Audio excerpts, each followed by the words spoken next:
ये सबसे बड़ा कारण अभी दवा ही बन चुका है। दर्द का दवा जो बगैर किसी डॉक्टर के बगैर परामर्श के जो ले रहे हैं, किडनी का सबसे बड़ा कारण है खराब होने का। जी जी बिल्कुल बिल्कुल एकदम सही सुन रहे हैं। और यही कारण है कि गांव देहात में जितने भी प्रैक्टिशनर हैं ब्लाइंडली दवा दे रहे हैं। अभी क्या हो रहा है कि किसी को फीवर लग गया, तो फीवर लग गया तो ओनली हम पहले देखेंगे, कॉज खोजेंगे कि फीवर वायरल फीवर है कि टाइफाइड है कि मलेरिया है। विदाउट डायग्नोसिस के पैरासीटामोल दे दिया, उसके जगह पर जीरोडोल पी दे देगा। साइक्लोफेनिक पैरासीटामोल लगा हुआ है, एस्ट्रॉयड का घरले से यूज हो रही है।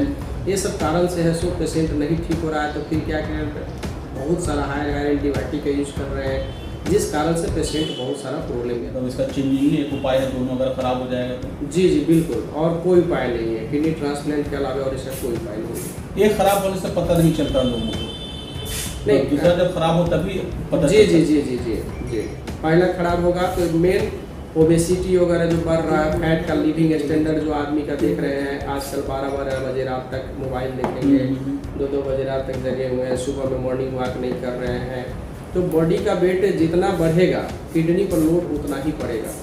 मतलब कि आपको 20% जो है सो ब्लड का जो वॉल्यूम है जो किडनी में एंट्री कर रहा है बॉडी वेट के अनुसार। अगर बॉडी वेट जितना आपका एज के अनुसार हाइट है, बॉडी है वेट है होना चाहिए, उससे जितना बढ़ेगा उतना है सो किडनी पर लोड पड़ेगा, तो किडनी जवाब देगा। तो यही कहना चाहेंगे, सबसे पहला चीज़ है कि मॉर्निंग जगिए, 10-11 बजे तक लास्टली सो जाइए, और सुबह जगते ही पहले सुसुम पानी में नींबू का रस डालकर पीजिए, बाथरूम से फ्रेश होकर फिजिकल वर्क कीजिए, थोड़ा सा 1 घंटा एक्सरसाइज कीजिए, फिर सुबह का ब्रेकफास्ट है सो फ्रूट वगैरह लीजिए। अगर कोई गरीब आदमी है फल फूल नहीं खा सकते हैं तो घर में चना मूंग जरूर रहता है गरीब घर में, तो चना मूंग को अंकुरित करके उसमें प्याज काट दीजिए, टमाटर काट दीजिए, नींबू का रस मिला लीजिए और भर पेट खाइए।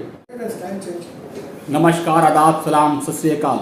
आप देखना शुरू कर चुके हैं SR न्यूज़। मैं रिजवी, मैं अभी मौजूद हूँ पटना के राजेंद्र नगर में, और मेरे साथ जो शख्सियत मौजूद हैं वो खुद एक पहचान के मोहताज नहीं है। एक बहुत ही मतलब कोरोना से लेकर तमाम जो होता है, कोरोना में काफ़ी लोगों को सेवा भी की है। डॉक्टर है, डॉक्टर राजीव खुराना सर। इनसे मिलने का मकसद यही है, अभी किडनी वर्ल्ड दिवस चल रहा था, किडनी के बहुत अच्छे डॉक्टर भी हैं, इनसे ही वही बताएंगे क्या क्या इससे बचा जाए, और अगर हो जाए तो इसका कैसे इलाज किया जाए।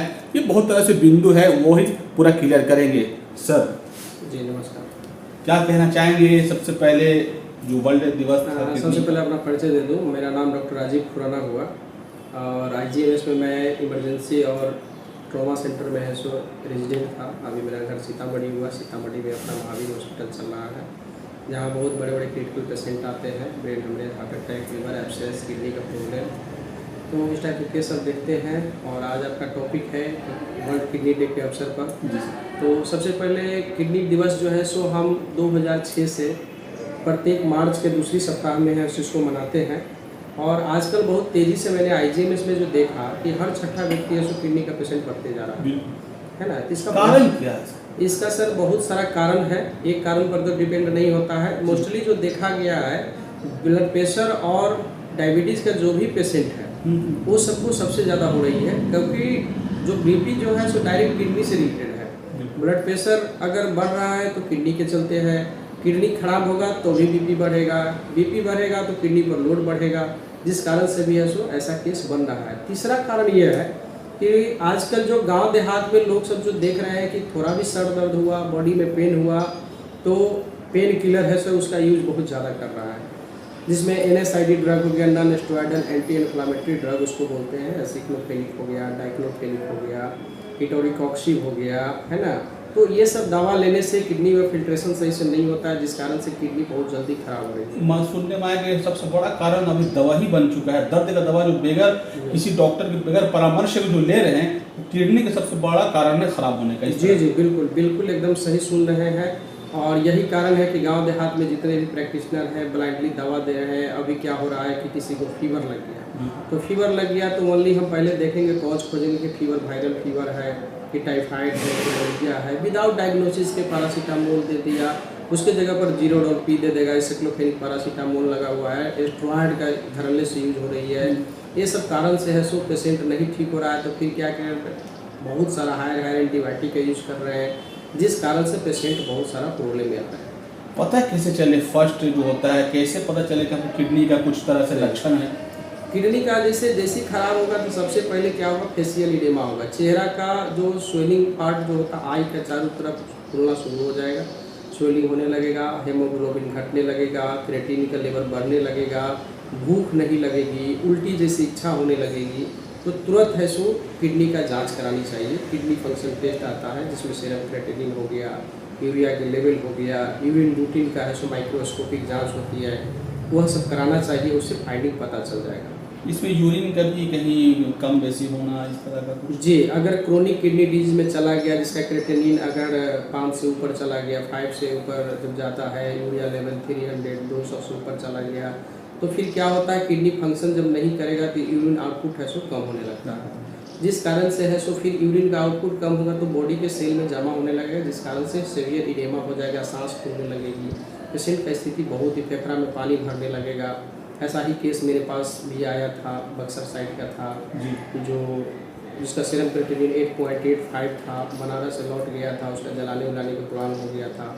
एक हमारे जज साहब की आंटी थी, बाद में हमसे संपर्क किया, मैंने अर्जेंट उनका डायलिसिस कराया, 2 डायलिसिस के बाद 6.65 पर आया। फिर मैंने सेलेक्टेड 4 to 5 ड्रग का यूज़ किया और पेशेंट आज के डेट में पूरी तरह। एक और सवाल सर, किडनी कितना खतरनाक है? जो बोला गया 2 किडनी अगर एक निकल भी जाता है तो दूसरा पर वही जीवन जिया जा सकता है। देखिए, किडनी 2 जो होते हैं हमारे शरीर में, तो दोनों किडनी में एक ही किडनी काम करते हैं, एक ही रिजर्व में रहते हैं, और जैसे एक नॉन फंक्शनल होता है तो दूसरा किडनी अपने आप काम करना शुरू कर देता है। तो दोनों जब इंडिकेशन हो जाएगा, खराबी जब आता है तब पता चलता है आदमी को कि मतलब कि हमारा किडनी अब खराब हो रही है। तो एक किडनी खराब भी होगा तो दूसरा से लाइफ चलता है, और जब दूसरा किडनी खराब हो जाती है तो उसका एकमात्र उपाय है डायलिसिस। डायलिसिस से अगर कंट्रोल नहीं हो रहा है और कंटिन्यू लाइफ टाइम डायलिसिस पर चला गया तो किडनी ट्रांसप्लांट ही एक उपाय हो जाती है उसका। मतलब इसका ऑपरेशन ही मतलब इसका चेंजिंग ही एक उपाय है, दोनों अगर खराब हो जाएगा तो? जी बिल्कुल, और कोई उपाय नहीं है किडनी ट्रांसप्लांट के अलावा, और इसका कोई उपाय नहीं है। ये खराब होने से पता नहीं चलता लोगों को? नहीं, तो दूसरा जब खराब हो तभी पता जी चलता? जी जी जी जी जी पहला खराब होगा तो मेन ओबेसिटी वगैरह जो बढ़ रहा है, फैट का लिविंग स्टैंडर्ड जो आदमी का देख रहे हैं आजकल, 12-12 बजे रात तक मोबाइल देखेंगे, 2-2 बजे रात तक जगे हुए हैं, सुबह में मॉर्निंग वॉक नहीं कर रहे हैं, तो बॉडी का वेट जितना बढ़ेगा किडनी पर लोड उतना ही पड़ेगा। मतलब कि आपको 20% जो है सो ब्लड का जो वॉल्यूम है जो किडनी में एंट्री कर रहा है बॉडी वेट के अनुसार। अगर बॉडी वेट जितना आपका एज के अनुसार हाइट है, बॉडी है वेट है होना चाहिए, उससे जितना बढ़ेगा उतना है सो किडनी पर लोड पड़ेगा, तो किडनी जवाब देने लगेगा। क्या इसका सावधानी है, कैसे खान पीन सही हो जो किडनी पर इस तरह का जो लोड ना हो? किडनी को बचाने के लिए सबसे पहले तो ब्रह्म मुहूर्त में जगना चाहिए, सुबह सुबह है सो हमको जगना है, फिजिकल एक्सरसाइज कराना है ना, 1 घंटा डेली योगा कराना चाहिए। जैसे फिजिकल एक्सरसाइज में सबसे पहले बॉडी को वार्म अप करना चाहिए, दौड़ कर हो चाहे जॉगिंग करके हो, उसके बाद सूर्य नमस्कार हो गया, योगासन में आ गया सूर्य नमस्कार, हलासन, चक्रासन, सर्वांगासन, ये हो गया, प्राणायाम में हो गया, कपालभाति, अनुलोम विलोम, ये सब कर बॉडी फ्रेश हो जाता है। फिर मॉर्निंग में है सो अभी जो गर्मी के टाइम आ गई है तो 1 नींबू का रस जो है पानी में मिलाकर सुबह सुबह पी लेना चाहिए। इससे क्या होगा, किडनी लिवर दोनों फिल्ट्रेशन होगा। और हमेशा पानी है सो सबसे ज़्यादा पीना है, जितना बार बाथरूम लगे उससे पहले 2 गिलास पानी पीजिए, जिससे किडनी की रुकती रहेगी। कोल्ड ड्रिंक्स का सेवन नहीं करना है, कोल्ड ड्रिंक्स अच्छा गर्मी आ गया लोग बहुत धड़ल्ले से यूज़ करेंगे। चिकन चाउमीन ज़्यादा लोग खाते हैं, फास्ट फूड की संख्या बढ़ गया है। अभी बच्चा लोग में क्या तेज़ी से बढ़ रहा है कि क्या उसको बोलते हैं, बर्गर बर्गर है, चाउमीन है, मोमो है, सब खा रहे हैं, जिसके चलते फैटी अनसब्सटेंस बॉडी में कोलेस्ट्रॉल वगैरह बढ़ते जा रहा है। जितना कोलेस्ट्रॉल बढ़ेगा डायबिटिक और बीपी का प्रॉब्लम, किडनी का प्रॉब्लम होने की चांस उससे बढ़ जाएगा। इसमें एज इफेक्ट भी रखता है सर? क्या एज भी इसका होने का चांसेस ज़्यादा रहता है? जी मोस्ट प्रोबेबली 40 साल के बाद होती है, लेकिन अभी जो है जो अगर प्रिकॉशन नहीं ले रहा है, 15 साल की बच्ची को मैंने देखा है, 12 साल की बच्ची को देखा है ICFS में एडमिट होते हुए और डायलिसिस पर जाते हुए। तो मोस्ट प्रोबेबली प्रिकॉशन है, जब सबका हिस्ट्री में जाते हैं तो एक ही चीज़ है, पेन किलर ज़्यादा यूज़ कर रहा था, है ना। और 40 साल के बाद जो है सो एज जब ज़्यादा होती है तो फिर धीरे धीरे बॉडी के ऑर्गन की इफेक्टिविटी घटती है। इस कारण से स्ट्रेस के चलते है सो बहुत ज़्यादा है सो लोड पड़ रही है। यही सब कारण सब है इसका। इस सब से बचने के लिए, स्ट्रेस से बचने के लिए, बॉडी को फिट रखने के लिए exercise is the most important. दवा का यूज कम करना चाहिए, ये ज़्यादा इम्पोर्टेंट है सर। जी जी, अननेसेसरी दवा नहीं खानी चाहिए। जैसे कोई भी चीज़ तबीयत खराब होती है तो उसका मेन डायग्नोसिस होना चाहिए कि हमारा जो बीमारी है ये है क्या है ना, और उसके बाद नहीं समझ में आया तो डॉक्टर से कंसल्ट करना चाहिए। नज़दीकी डॉक्टर से कंसल्ट करने से उसकी बीमारी का पता चल जाती है और तब सेलेक्टेड दवा चलती है तो ज़्यादा बेटर रहता है। ब्लाइंडली दवा खाने से क्या होगा कि बहुत सारा साइड इफेक्ट है। एलोपैथिक ड्रग का तो साइड इफेक्ट है। गाँव में आजकल हेमोपैथी लोग भी करने लगते हैं। हेमोपैथी कॉलेज में भी पढ़ाई किया, आयुर्वेद में भी कुछ पढ़ाई किया, उसके बाद में MBBS कॉलेज में गया। ये सब अनुभव किया हूँ कि मतलब कि बहुत लोग 80% लोग ब्लाइंडली दवा खा रहे हैं। क्या इसको कैसे सतर्क रहें और क्या कहना चाहेंगे लोगों को जो इससे बचा जाए? हम लोगों को यही कहना चाहेंगे, सबसे पहला चीज़ है कि मॉर्निंग जगिए, 10-11 बजे तक लास्टली सो जाइए और सुबह जगते ही पहले सुसुम पानी में नींबू का रस डालकर पीजिए। बाथरूम से फ्रेश होकर फिजिकल वर्क कीजिए, थोड़ा सा 1 घंटा एक्सरसाइज कीजिए। फिर सुबह सुबह का ब्रेकफास्ट है सो फ्रूट वगैरह लीजिए। अगर कोई गरीब आदमी है, फल फूल नहीं खा सकते हैं तो घर में चना मूंग जरूर रहता है गरीब घर में, तो चना मूंग को अंकुरित करके उसमें प्याज काट दीजिए, टमाटर काट दीजिए, नींबू का रस मिला लीजिए और भर पेट खाइए।